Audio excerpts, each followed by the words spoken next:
Shall we receive the next candidate with a hand clap?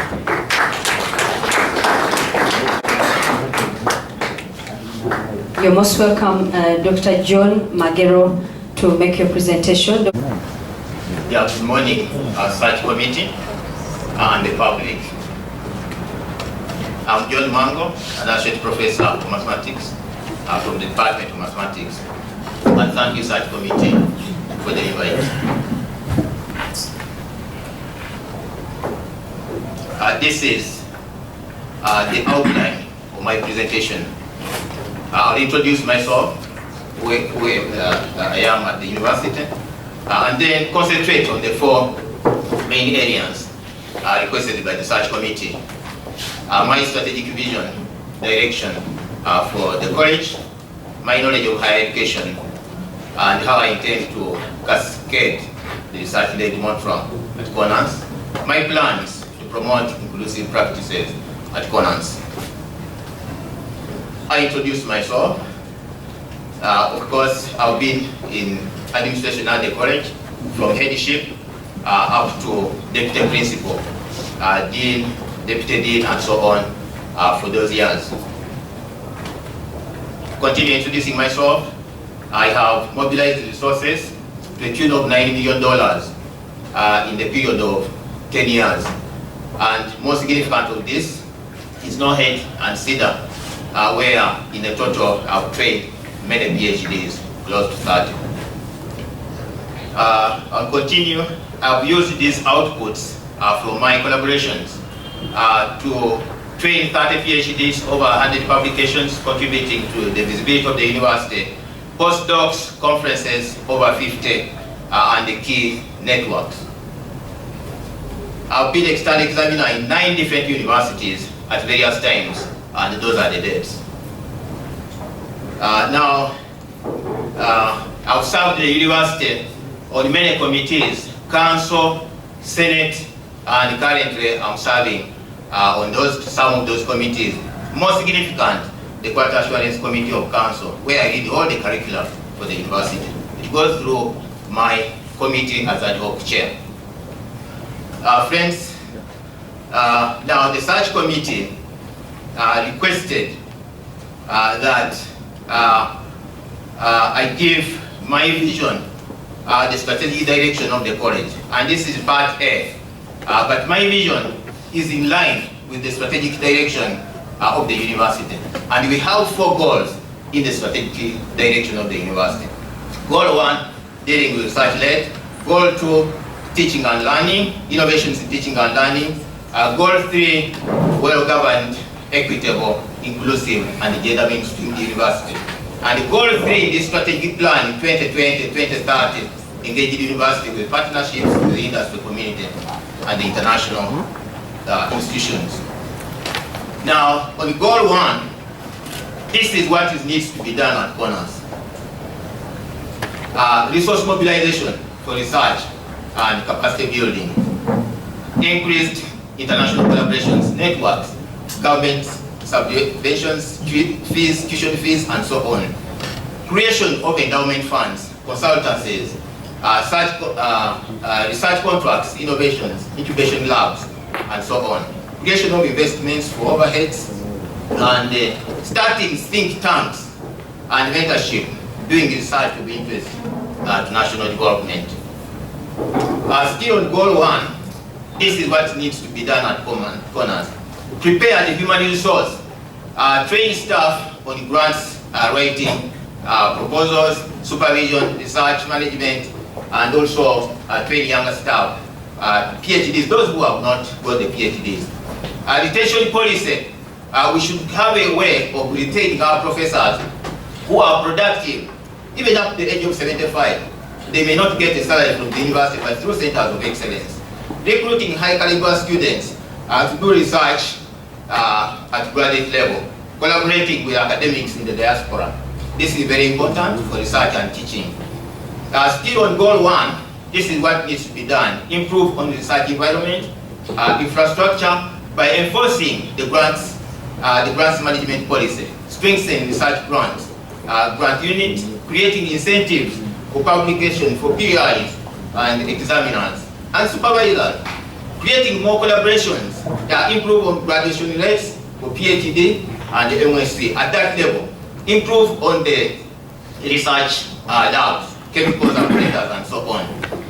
Still on this goal 1, to enforce quality assurance mechanisms at all stages via timely review of graduate and undergraduate programs, using quality academic staff for teaching and research, quality students assessment, like internal moderations, create more time to do research. Still, now I have the problem on the screen. The top is covered. Okay, on goal 2, in the university strategic plan, what needs to be done at CoNAS is to produce competent graduates via timely review of programs with close collaboration with stakeholders, engagements. Benchmark curriculum like IEEE. Using ICEA benchmarks, that is very, very important. We need to promote ODER policy using online teaching guidelines as given by the National Council for Higher Education and the NITA. Create ODER unit at the college, not just an individual, but we did an ODER unit at the college. Refresher training because of these changes in pedagogy for our teachers and even other staff. Still, now on goal number 3 of the university, which includes gender inclusiveness and so on, this is what needs to be done at CoNAS. Advocate for review of the college statute. Be more inclusive in gender, diversity, religion, disability, and special needs. We need to operationalize committees at school level. Ensure efficiency, visibility of the college, transparency in budgeting. This to do with governance at the college. Enforce university policies and regulations at the college. For instance, the sexual harassment policy. We need to ensure inclusive teaching and learning. Recognizing of disability, gender, diversity, religion, budget line for disabled, engagement of disabled persons in programs reviews. Support activities for increasing women in STEM.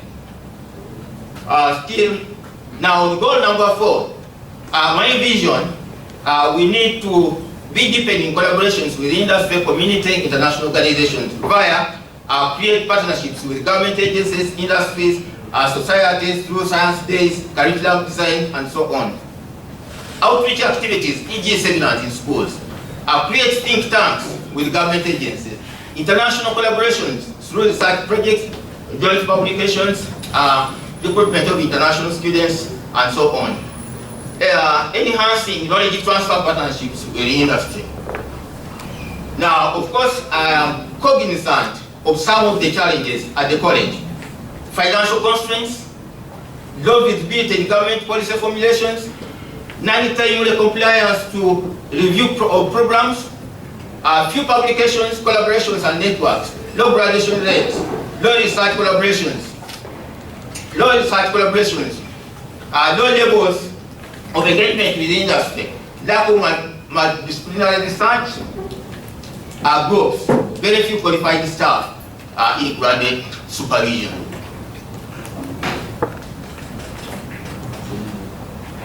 Now, such committee requested me to give my views and the knowledge of higher education. Higher education sector generally comprises of post-secondary education, and there are global trends. There have been many changes in the higher education sector, challenges, and higher education sector operates in an ecosystem.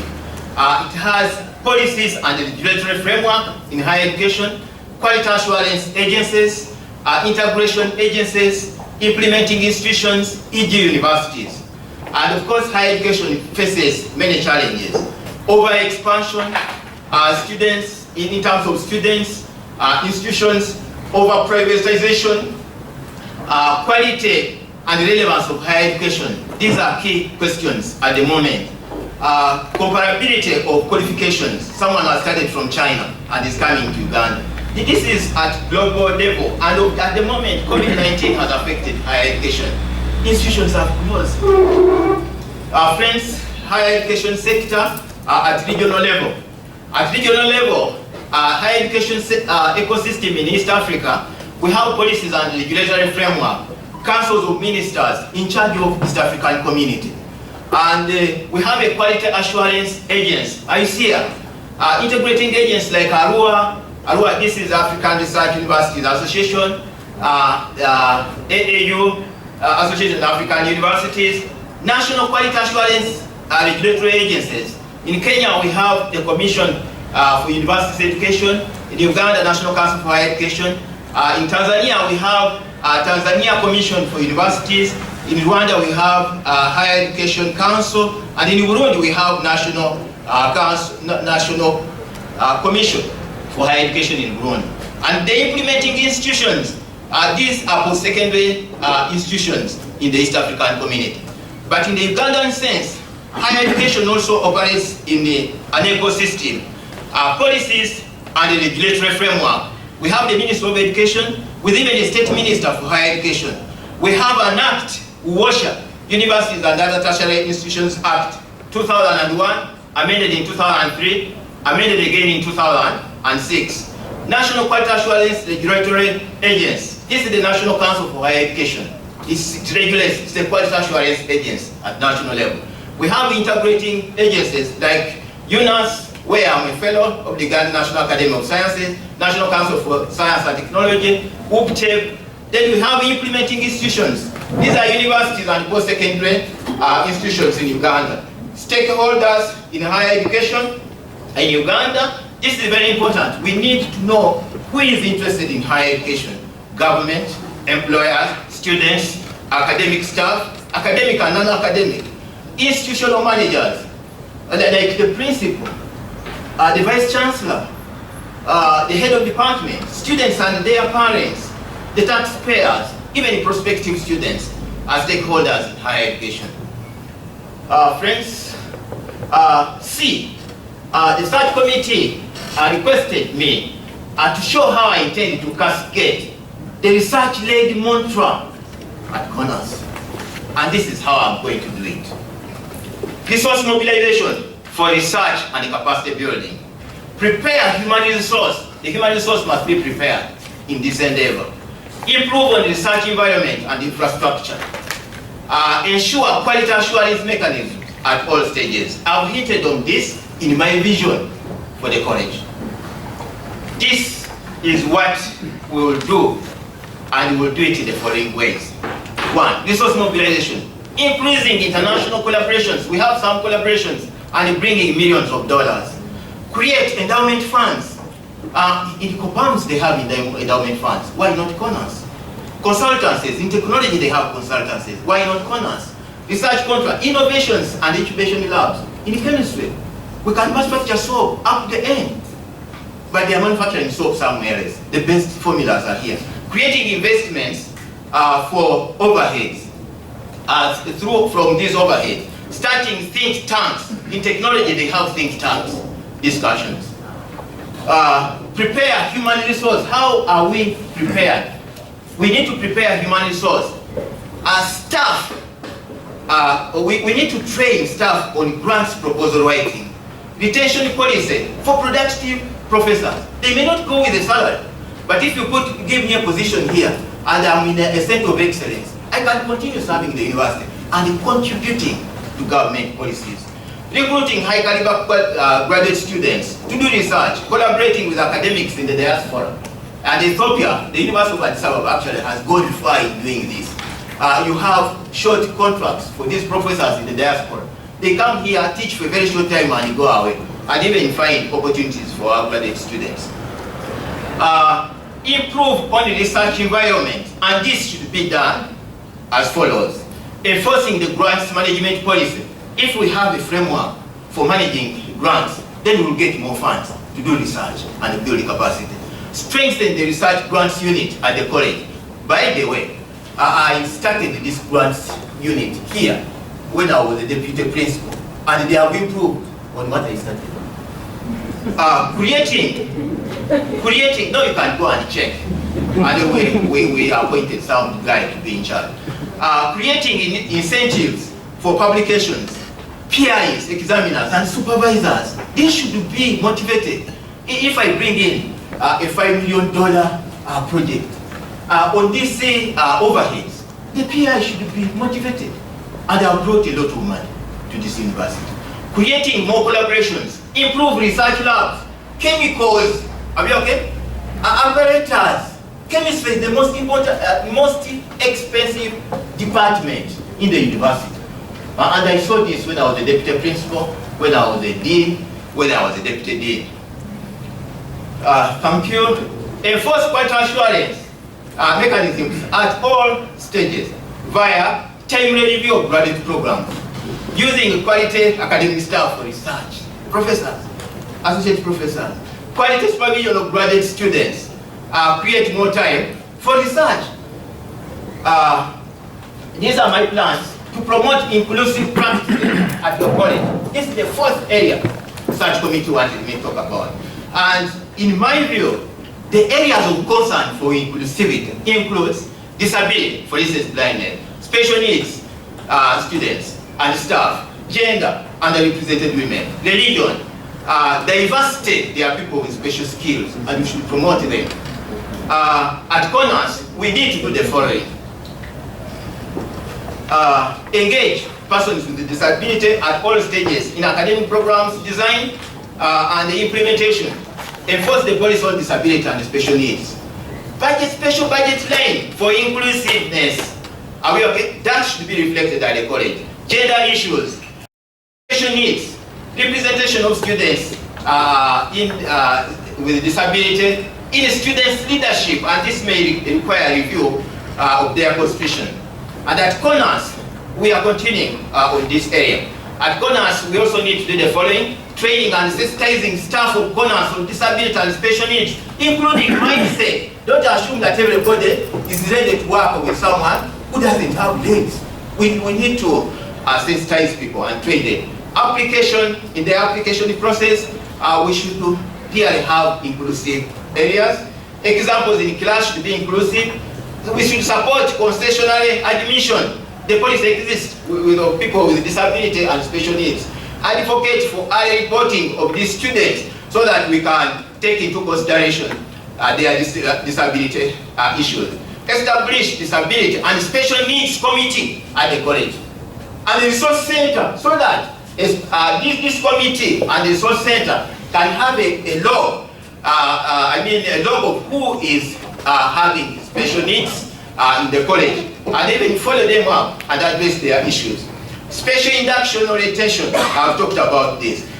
Communicate all information in accessible formats so that you don't just assume that everybody is understanding and you forget about others. Give opportunity to persons with special skills and diversity to excel. Friends, provide conducive physical atmosphere in learning. You are timetabling, then you say, JICA 204 in the lecture, have you thought of this special person without legs? How is he going to get there? Or how is she going to get there? Ensure safety and security for all people with disability and special needs. Provide clear information and signs for all users. Provide guidelines for emergency evacuations. If we are here and someone has disability and we have to evacuate, what are we going to do? Provide support to people with disability and special needs to do sports. Don't assume that if you don't have legs, you don't want to do sports. You may need a ball and keep throwing. Friends, given the following contribution to date, resource mobilization of $9 million in the last 10 years, resource mobilization, built this resources to train up to 30 PhDs, Ugandans, and this at 6 different universities, including Harvard. Served as head, deputy dean, deputy principal, a total of 12 years, actively serving on Senate committees and council committees, leading the entire curriculum of the university. Given the opportunity to serve as principal, there is potential to make a bigger contribution. Thank you for listening, and thank you.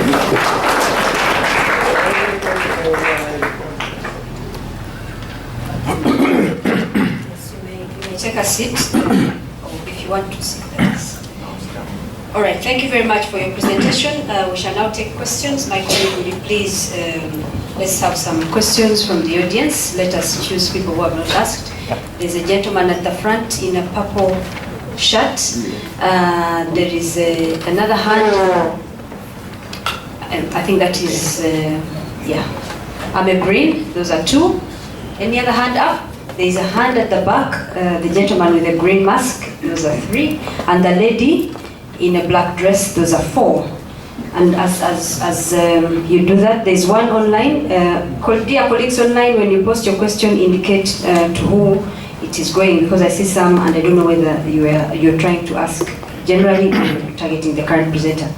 Yes, there is Samuel George Oket. He asks, endowment funds, Dr. Mango, what practical steps should the principal take to establish and run successful endowment funds in CoNAS or Makerere? All right, that's the first one. Yes, you may proceed. Thank you very much, Dr. Mango, for that presentation. My name is Dr. Emmanuel Tabandeke from the Department of Chemistry. And currently we know that the university is striving to become a research-led institution. And the office of the principal is one vital office that can actually play a big role in this. So, as a take-home, something practical, what can you tell us? What strategies do you have in place that can be used to attract funding for the college, but also manage the resources that have come in to carry out research? Thank you. All right, thank you.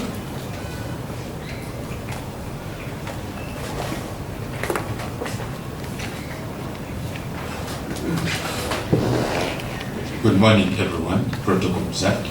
I'm Mugisa Ronald Christopher, current speaker, College of Natural Sciences. Doctor, as students we have challenges with the ICT infrastructure. How do you intend to restructure and make it a more friendly and reliable facility at our college? Thank you.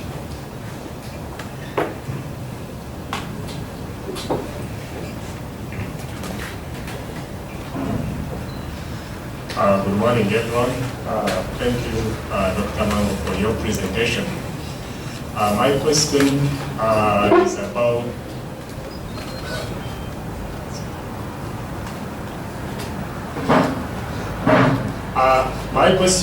is about the issue of our graduates. Quite often, as a university, we've been accused of producing graduates who are in touch with reality. Now, as a college, normally during our curriculum development and review, we don't quite often encourage the input of industry partners in our curriculum development and review processes. As given the mandate as a principal, and given that you've been serving on our quality assurance committee of the university, how do you intend to address that issue of our graduates who are not practically trained or who are really out of touch with what is happening outside in the industry? Thank you. There's a lady.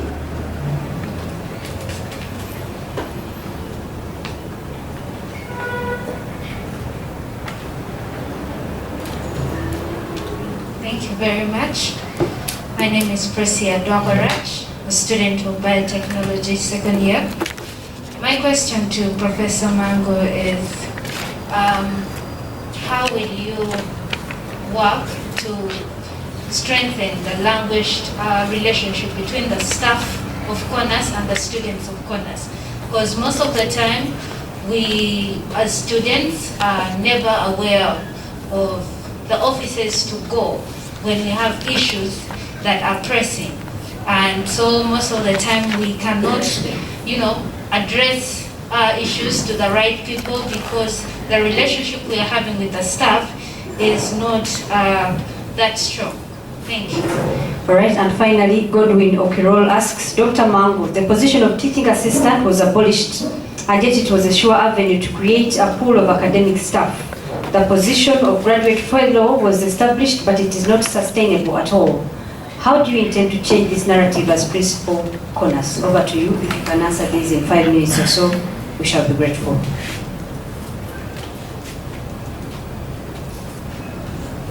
Yes. Thank you very much. I think there are 6 questions, but I'll take any order of my choice. The student, this is very important, about the language relationship between staff and the students, which is poor. Now, this goes back to orientation. They don't know where to go. So when students are coming to CoNAS, first of all, they should be oriented. And during that orientation, they should get direction of where to go when they have issues. Point number 2, these students, they have leadership, the GRC and so on. As principal, I will use the open door policy for the student leaders so that they come directly, they come to my office. I encourage my deans and the heads of department to have an open door policy for the students. You cannot talk to each and every student, but you go through their leadership. Friends, because I don't have much time, I have so many answers for that. Next, the issue of teaching assistants. It was phased out. It was phased out, but of course, I was also not happy that it was phased out in the college. Because for us in science, basic sciences, we would want to tap these students, the excellent students, at the right time and train them to PhD, to masters and the PhD. However, now that this policy is not there, we have the graduate fellows. You are saying that it has not worked properly, but I know in some colleges where it has worked properly. However, here, what we need is to mobilize resources. If you mobilize resources, you know, when you write a project, you should keep institutional benefits in mind. And if you identify institutional benefits at the point of writing a project, you can bring in a project which can employ students as graduate fellows, and they support departments. I have many answers, but of course I'm given little time. Now, there's an issue of graduates not answering the requirements of the demands in the industry. One, when we are training here, in 2007, by the way, there's a policy which was approved, internship policy. And the whole motive of this, I participated in this quite heavily.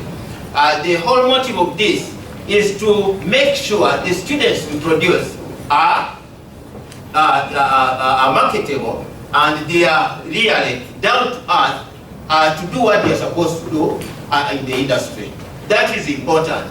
So in that case, internship, you ensure that the college writes MOUs with various places. By the way, when I served as deputy principal, we wrote some MOUs with where to place the students, so that these students, we ensure that during my time, all students were getting internship placements, and they will get hands-on treatment, and eventually they will be accepted. Also, when you are reviewing programs, be it undergraduate or postgraduate, please involve the stakeholders. And also, during the training, are we okay? Try to think of mentors from the industry. Are we okay? The mentor from the industry may not have a PhD, but this is a practical person in this area. Are we okay? You can invite this person to talk to the students. Are we okay? The university does not stop you from this if you organize it at college level. And the students will have a feel of what is being done in the community. ICT infrastructure, how am I going to improve it? I came here as a student in 1988 and started teaching in the year 1992 as a teaching assistant. We did not have computers. Are we okay? We had a few apples which were not even working. Are we okay? But how have we moved to this level? I'll give a case example of mathematics department. Are we okay? Now, if we don't have computers, the problem is over-reliance on government. Government has given me a prestigious position of associate professor in the department, but then we are over-relying on the government to provide everything. Why can't I use this position of mine to help government? And this is what I have been doing in resource mobilization. And I told you, when you are writing a project, think of institutional benefits. And what you have done, when you write a project, don't think that we don't have computers, we go on strike, where is the vice chancellor, where is government? I think we should change from that. We can mobilize resources. If you have my position as professor in this university, I have brought computers. I've bought laptops. And actually right now I'm ordering computers for the department. Are we okay? 6 of them. No, there are 8. You can ask the head of department. From my resource mobilization, from NORAD, I'll put the institutional benefits in mind. Now, there are computers there in the lab of mathematics. We have first-class computers. It is not government which gave us these computers. They are from a project. So, government gives me a prestigious position, but let me also help government by generating more than it pays me. The money I generate for government is not equivalent to the money government pays me here. Are we okay? So, that issue can be solved in CoNAS. We have solved it in mathematics. Give me a platform as principal, we shall solve it in other departments. But of course, government is our employer. Where there is need, we can ask the government. But I am not of this view of going to government every time. Are we okay? We have the potential. Government has given us prestigious positions.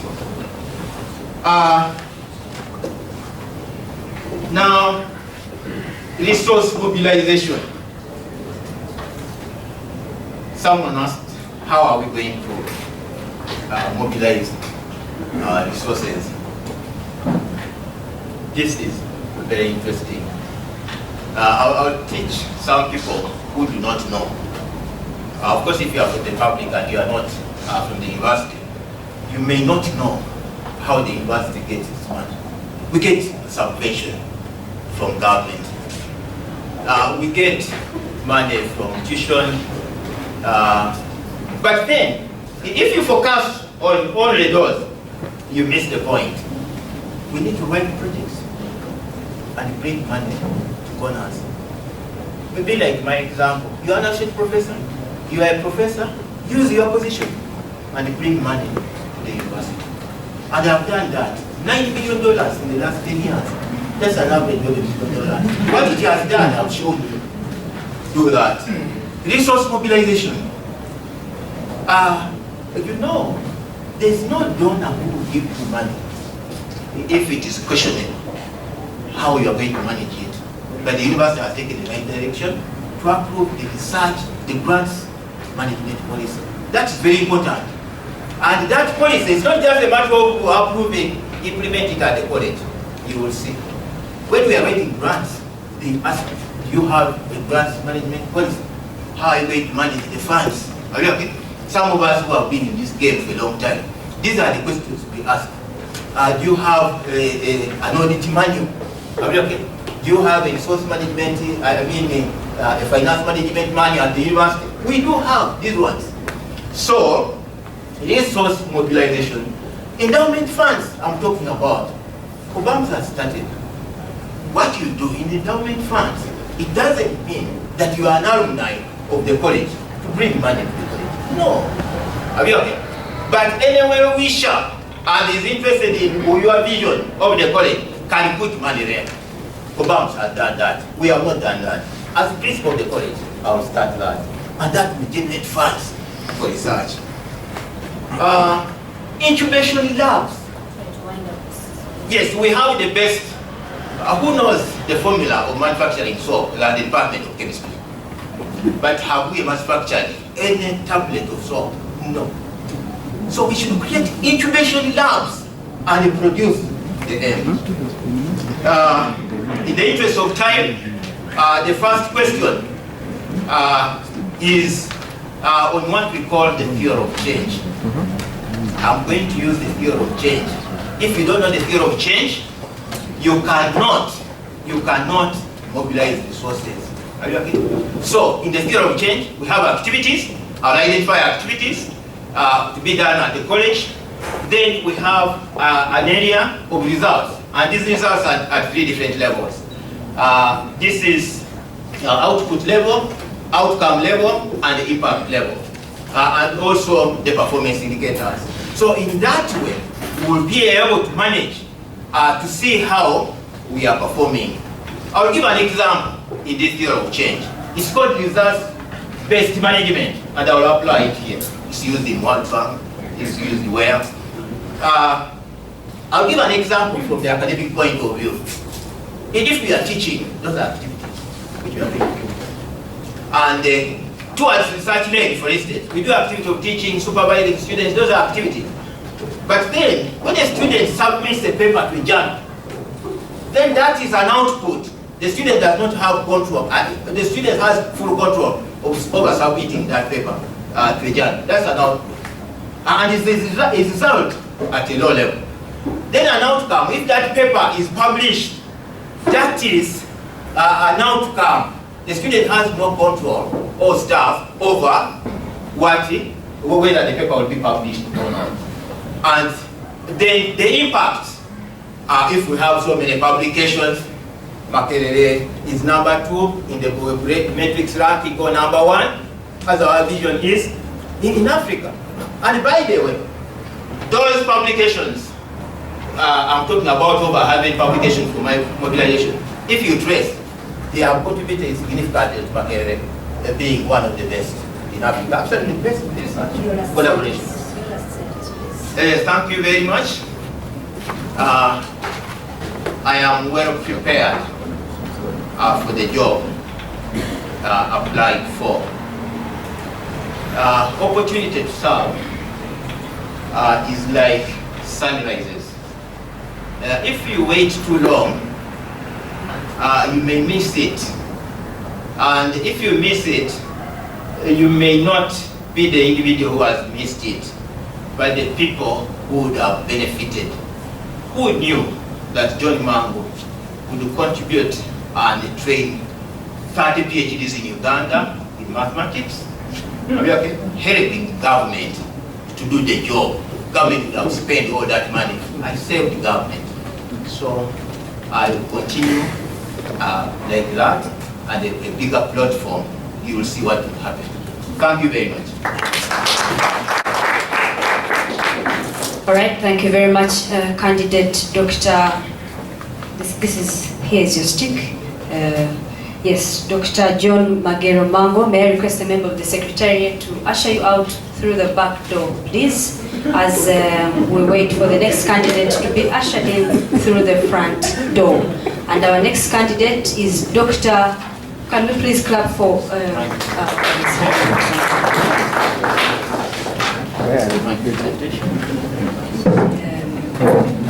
yes, let us clap for him as he steps out. And someone help. He has quite a lot. His water as well. I think this was the cover. Should he need it? Thank you very much. A hand clap as he steps out. Yes, and as he does the back door, please. Let us use the back door. And let us also now welcome the next candidate, Dr. Winston Toops Ireta. You're most welcome. You may please join us now. Now, a hand clap.